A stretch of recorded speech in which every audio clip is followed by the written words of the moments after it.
Hello, fellow Rebel Capitals. Hope you're well. Wanted to go over an article from Zero Hedge that I think you'll find fascinating. And then at the end, I want to go ahead and connect some dots. I've been giving this quite a bit of thought this afternoon. And I was listening to a podcast on Real Vision with Luke Groman and Andres Steno Larson, who I'm interviewing tomorrow. Andres. And when I listened to their podcast, I had kind of that light bulb moment.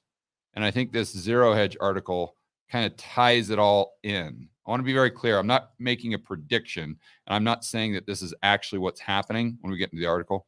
I'm just kind of thinking out loud and saying, maybe this is something we should consider here. Maybe this is something that we should think about. So let's get over to this article. Let me do a screen share.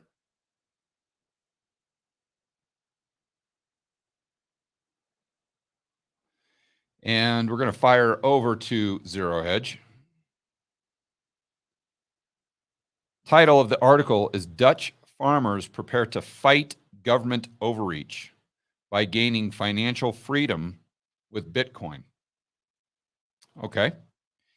And first thing I want to point out is I was listening to a podcast from Tom Woods the other day where he interviewed a journalist that had actually been boots on the ground there with the Dutch farmers, talking to them, interviewing them, hearing their opinion, their side of the story, what their major concerns were.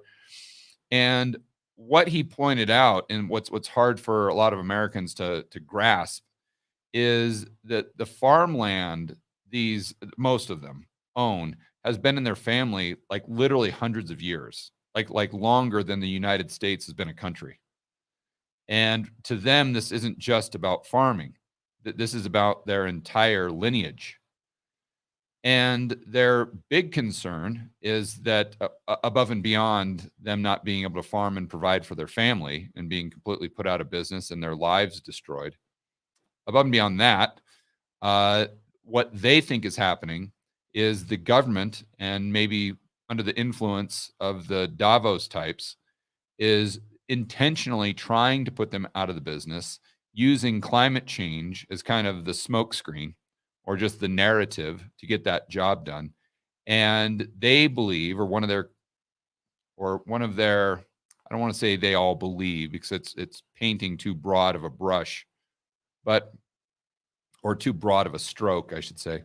But some of them have an intuitive hunch that maybe what's happening here are the Davos types are trying to influence the politicians to do this via the battle cry of climate change, just so they can come in and buy all of this land at pennies on the dollar, so that Bill Gates and Klaus can come in and say, oh, yep, too bad you can't farm your farm anymore. Too bad you can't use it to produce. But don't you worry about that, because you can just sell it back to the government. And then magically, Klaus controls the politicians who control the land. And now all of a sudden, effectively, it's under the control of the global elite, very similar to the way the Germans in the 1930s, you guys know who I'm talking about, pretty much controlled the means of production, although they didn't technically own the corporations. They just influenced them to such a great degree. It was pretty much one and the same, just economic fascism. And I think this is kind of the public-private partnership that the Davos types talk about all the time. So now that we've kind of set up the scene here, let's go through this article. As government entities continue to oppress farmers in the Netherlands, Bitcoin stands ready to help those in need. And so why I titled, or why I used the title I did for this video, is one, I'm kind of using the Dutch farmers synonymously with the Canadian truckers. And you'll remember that one of the main problems the Canadian truckers had is their purchasing power was someone else's liability, meaning their Canadian dollars were a liability of whatever bank they were using. And if one of these politicians or Klaus types can influence the entity that hold your asset as their liability, you could find yourself in a position where your asset is no longer your asset. And that's what the truckers found, right? Where their assets were frozen. Russian central bank, same thing. Dutch farmers. I mean, is it a stretch to think that if they continue this, protest, if they continue to have success, that their bank accounts won't be frozen? I mean, it's pretty much standard operating procedure now with the Trudeau types and the guy that runs the Netherlands. I forgot what his name is, but he seems to be falling right in line with Trudeau and Merkel and all those people that are kind of, again, under the wing, the tutelage of Klaus and Bigglesworth. Okay, so if those Canadian truckers would have had physical gold, or if they would have had Bitcoin, then you see where I'm going with this.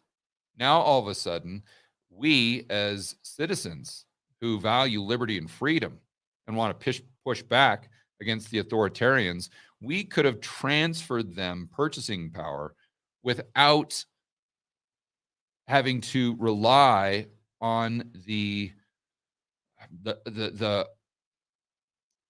rail system, if you will, of the commercial banking system, which is under the control at the end of the day of the state. So now maybe think there is an argument there saying, well, physical gold, how do you do that? And what are you going to mail it to them? And I agree that there's some difficulty there. And Bitcoin, what if they just seize the on ramps and the off ramps? What are you going to do then, George? I get it. But I think the more this happens in the future, there's going to be more minds and more people working on solutions to these problems. But as of right now, pretty much the only asset I can think of that isn't someone else's liability is Bitcoin and gold. Because you could say, well, real estate, okay, but it's still really you're kind of at the mercy of not paying property taxes, and there's a lot of. I just don't think it's as safe at the end of the day as a piece of gold that's in your back pocket, or Bitcoin that's on your storage thing that you have in your back pocket or something like that. So again, not perfect solutions, but I'm just kind of trying to think down the road, like 3 years, 5 years. Wouldn't it be wonderful if we as concerned citizens who value freedom could transfer and help out these Dutch farmers or whoever the next Dutch farmers are, if we could help them by sending them purchasing power so that they could buy whatever it is that they need to buy to make sure that they're continuing to be able to stand up for freedom, liberty, and free market capitalism.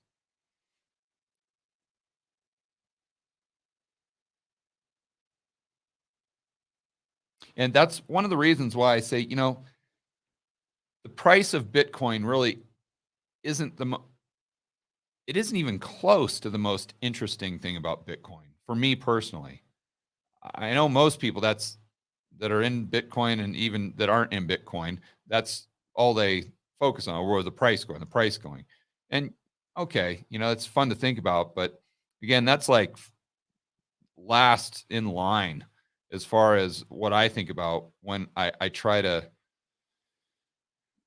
understand where we could go with Bitcoin in the future and what value it has potentially to society. So it's week 4 of the Dutch farmer uprising in Netherlands, and there is no sign of resolution as farmers refuse to give up their farms. Government refused to back down on the regulations requiring farmers to reduce their nitrogen beyond the point that they can continue farming. So again, if they can't continue farming, what are they going to do? They're going to sell their farms. Okay, well, who's going to buy these farms that theoretically you can't grow food on anymore, or you can't raise cattle? No other farmers are going to do that. No investors are going to do that. So then insert Gates, Klaus, and the government, or maybe not in that order, but I mean, at this point, they're pretty much all one and the same as far as just one influences the other. The Dutch government issued a plan in June laying out nitrogen emission reductions, largely targeted the country's agricultural industry. There is not a future for all farmers, they said, calling it an unavoidable transition.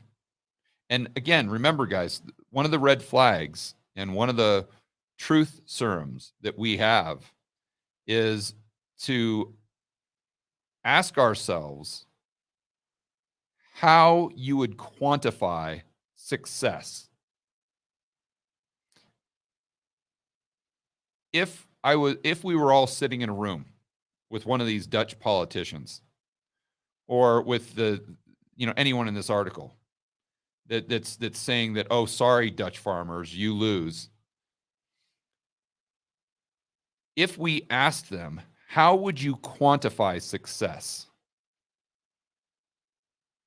Would they have an answer? How will you quantify what this will do to further your objectives? Let's say to reduce climate change. How are you going to quantify that? And just wait for their answer. Because the answer is you can't. The answer is, well, we can't exactly quantify it, but we have to do something now to combat it. And okay, well, what if this doesn't? How are you going to determine whether or not this is working? Oh, well, we can tell, blah, blah, blah, blah, blah. No, you can't. You can't tell that this is moving the needle. Because as the Dutch farmers stop farming, and let's just say their nitrogen levels go down to a level that they deem acceptable, even though they can't quantify the total results. Why? Because the middle class in Colombia is growing, and they're going from using bicycles to motorcycles.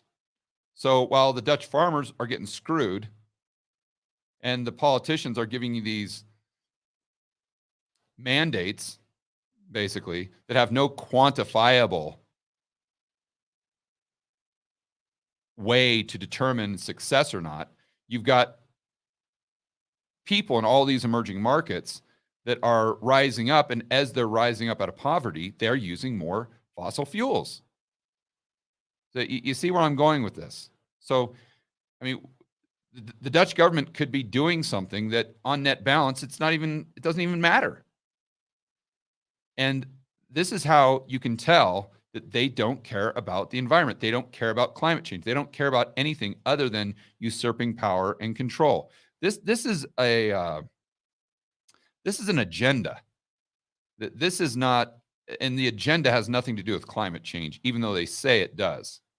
And again, the way that you tell is if there is no quantifiable way to measure success, that's when it doesn't pass the sniff test. That's when your spidey senses should be on high alert. I think that's probably the best way to say it.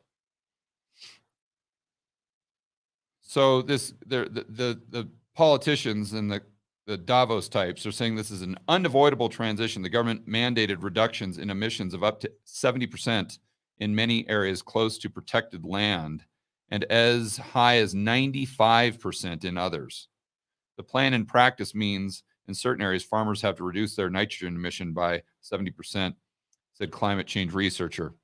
Okay, so now I want to think through an idea Luke Groman had when he was talking to Andreas Stena Larsen on one of the more recent Real Vision podcasts, the Daily Briefing.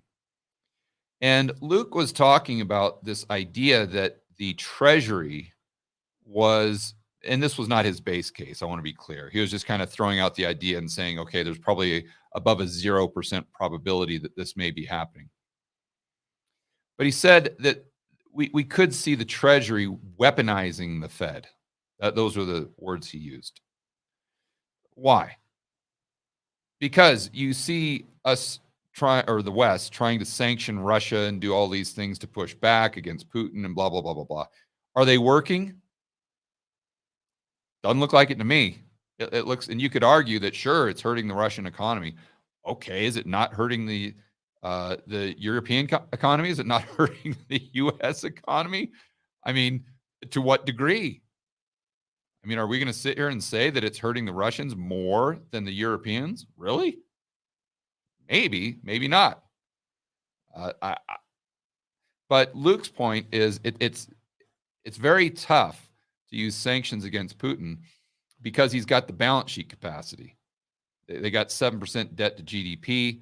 He's basically a dictator. And what you're doing is kind of pissing in the wind, for lack of a better term, and it's hurting your own people more, especially as everything that you do to combat Putin actually helps him in a certain way, because as you're combating him, what's happening to the price of oil and natural gas? Okay, it's going through the roof. And even though he's selling it at a discount, the gross revenue coming into Russia has exploded higher. It's higher now than it was in 2019 or prior to the invasion. So what you need to do if you really want to push back against Putin is you need the price of oil to go down, not up. How do you do that? You weaponize the Fed.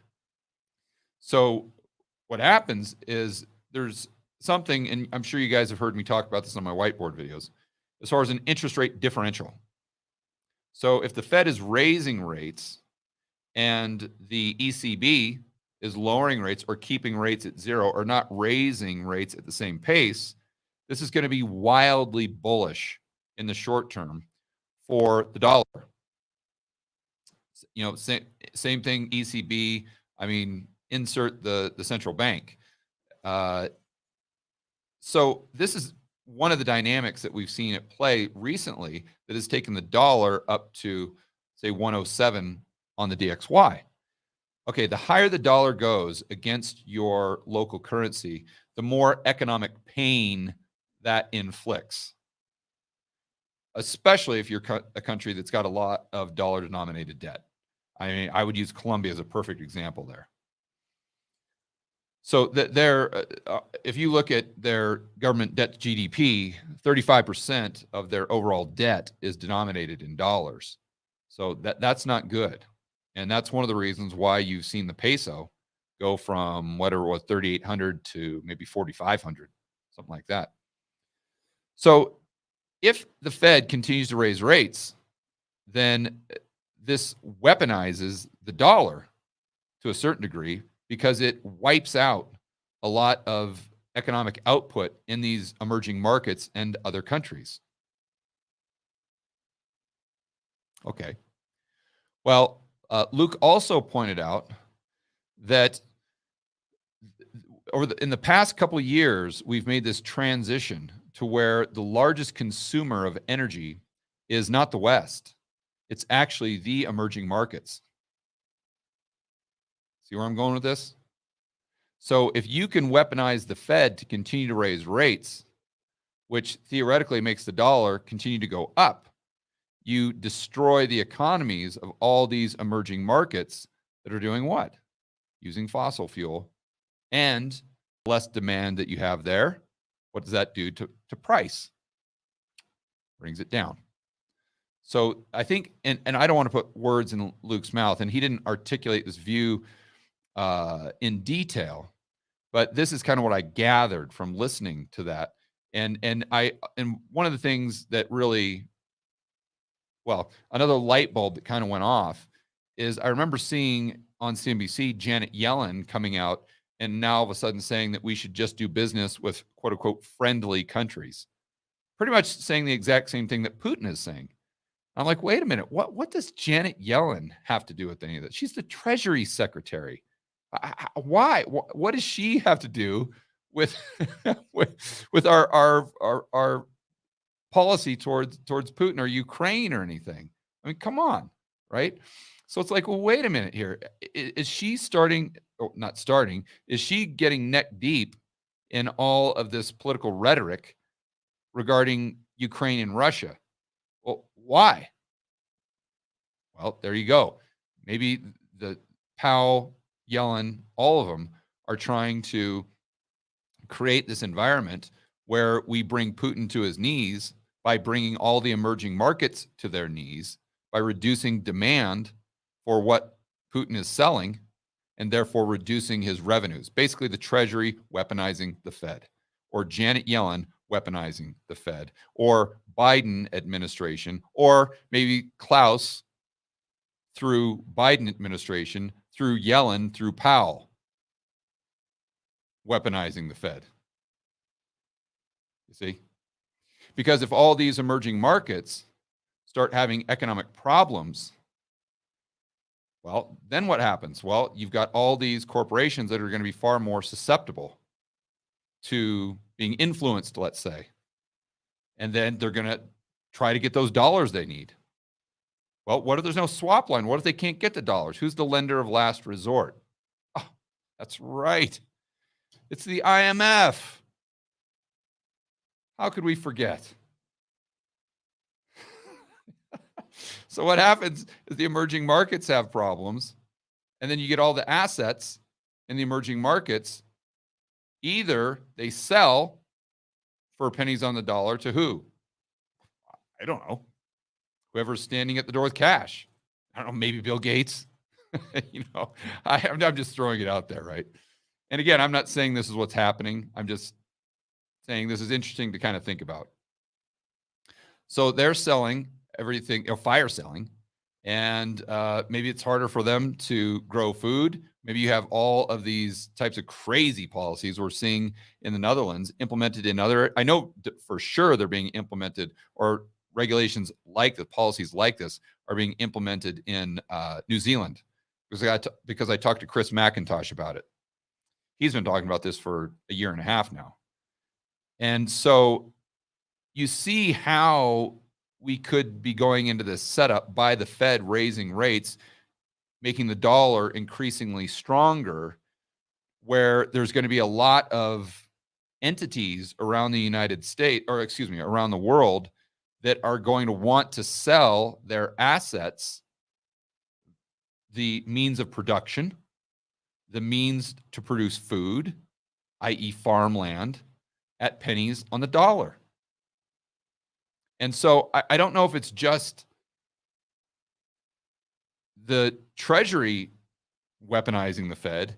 Maybe it's the IMF weaponizing the Fed, because they know the higher that dollar goes, the more leverage they're going to have over those emerging markets, because they are the dollar lender of last resort. And so you kind of think about, well, how do we go from owning stuff to you'll own nothing and you'll be happy? Maybe it's via the dollar.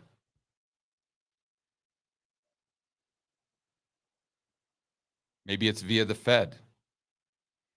And maybe it's via the Fed and they don't even know it.